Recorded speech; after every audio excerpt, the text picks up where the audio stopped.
Question number 22,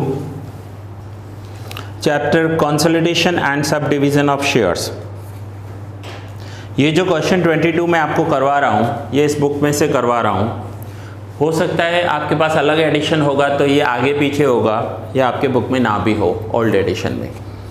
ये last सम है इस चैप्टर का।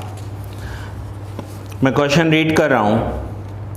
The company has issued 1000 equity shares of rupees 10 each in exchange of equity stock of rupees 9400. Pass necessary journal entries. Company अपना equity stock वापस ले रही है।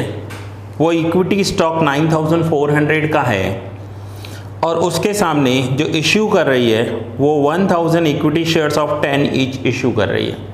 सो 1000 इंटू 10 करेंगे तो आंसर आ जाएगा 10,000। कंपनी 9400 का स्टॉक वापस लेकर 10,000 दे रही है, तो क्या होगा? कंपनी को लॉस होगा। अब कंपनी क्या ले रही है? Equity stock. तो first entry, equity stock account debit, rule apply हुआ, डेबिट व्हाट कम्स इन 9400। और सामने दे क्या रही है? टू इक्विटी शेयर कैपिटल कितना दे रही है? 1000 इंटू 10, तो ये हो गया 10,000। बाकी का क्या हुआ? कंपनी को लॉस। तो ये लॉस किस पर हुआ है? क्या इशू किया है? Equity shares. तो लिखेंगे discount on equity shares account debit. Answer में मिस्टेक लग रही है। आंसर में देखो क्या लिखा हुआ है, equity stock account debit, stock discount account debit to equity share capital. Stock discount नहीं होगा। डिस्काउंट किस पर होता है? जो हम इश्यू कर रहे हैं। इश्यू क्या कर रहे हैं? इक्विटी शेयर्स, तो डिस्काउंट ऑन इक्विटी शेयर्स। ठीक है, चलिए now second point. A company has converted its 10,000 equity shares of 100 each into equity stock of 9250. Company ने क्या किया है? 100 इक्विटी शेयर्स ऑफ 100 ईच वापस लिए हैं। तो मल्टीप्लाई करो तो 100 इंटू 100 10,000 हो गया। 10,000 के सामने दे क्या रही है? इक्विटी स्टॉक कितना? 9250 का। तो कंपनी को तो प्रॉफिट हुआ यहाँ पर। तो वापस पहले क्या ले रही है? Equity share capital account debit 100 into 100 10,000 to, और सामने दिया क्या है? Equity stock. So to equity stock account 9250। So difference कितना हुआ? 750। और ये 750 क्या है? कंपनी को प्रॉफिट हुआ।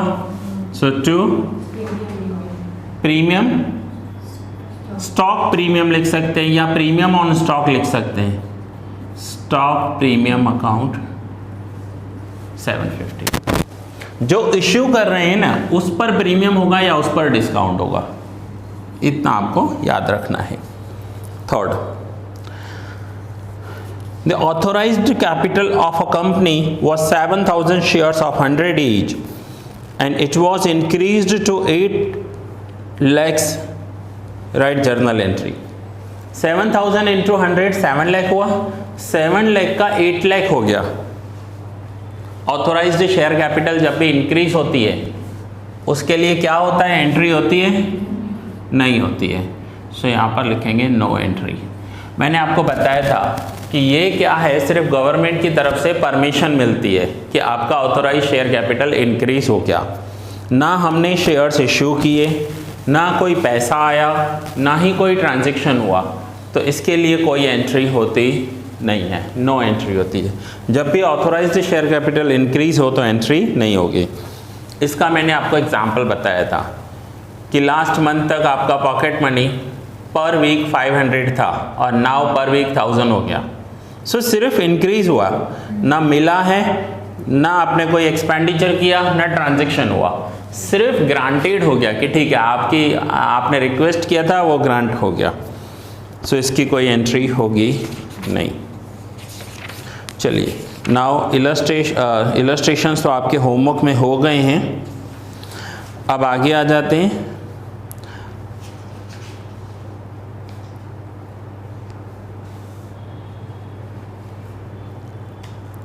होमवर्क में सो आप इसमें होमवर्क में करोगे question number 4,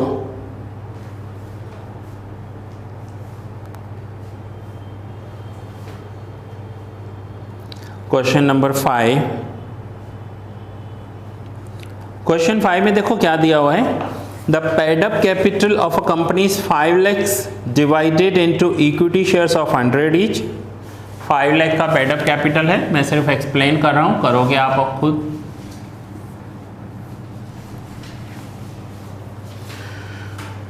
They decided to subdivide the same into equity shares and 10% preference shares of rupees 10 each in the ratio of 3:2.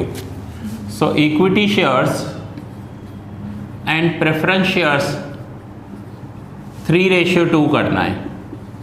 So 5 lakh का 3:2 करोगे तो 5 lakhs into 3 डिवाइड बाई 5, तो 3 lakhs and 2 lakhs means company 5 lakh के equity shares वापस ले रही है, सामने 3 लाख के इक्विटी शेयर्स दे रही है एंड 2 लाख के प्रेफरेंस शेयर्स दे रही है। क्लियर हुआ? एंट्री क्या होगी, equity share capital account debit 5 lakhs to equity share capital 3 lakhs to preference share capital 2 lakhs। 5 lakh के शेयर्स लिए और 3 लाख के इक्विटीज एंड 2 लाख के प्रेफरेंस दे दिए। सो क्वेश्चन नंबर होमवर्क में आपने लिखे 1, 4, 5, 6। Question number 4, 5, 6, that's it. So ये यहाँ पर आपका चैप्टर कंप्लीट हुआ। इस चैप्टर में इतना ही है। अब आप आगे आ जाइए, वेटेज देख लीजिए। 1 मिनट, जहाँ पर ये फर्स्ट पेज होता है ना, ये जहाँ से आपका बुक स्टार्ट होता है, उससे जब नेक्स्ट आपको पेज टर्न करना है, इंडेक्स से पहले की बात कर रहा हूँ। तो देखिए पूरा वेटेज आपको समझाया हुआ है। फर्स्ट यूनिट में sub division, consolidation of shares, conversion of shares into stocks and reconversion, then redemption of redeemable preference shares, इन सब का वेटेज है 25%। फिर यूनिट 2 में है book building process, bid and buy back, underwriting of shares, उन दोनों का मिलाकर 25%। थर्ड इज कैपिटल रिडक्शन, जो सिंगल चैप्टर 25% है, and the last is revenue accounts of general insurance company, वो भी 25% है। सो ऐसे करके आपके ये चैप्टर्स हैं। टोटल 4 यूनिट्स हैं, 25% ईच वेटेज है। अब आप अंदर आ जाइए इंडेक्स में।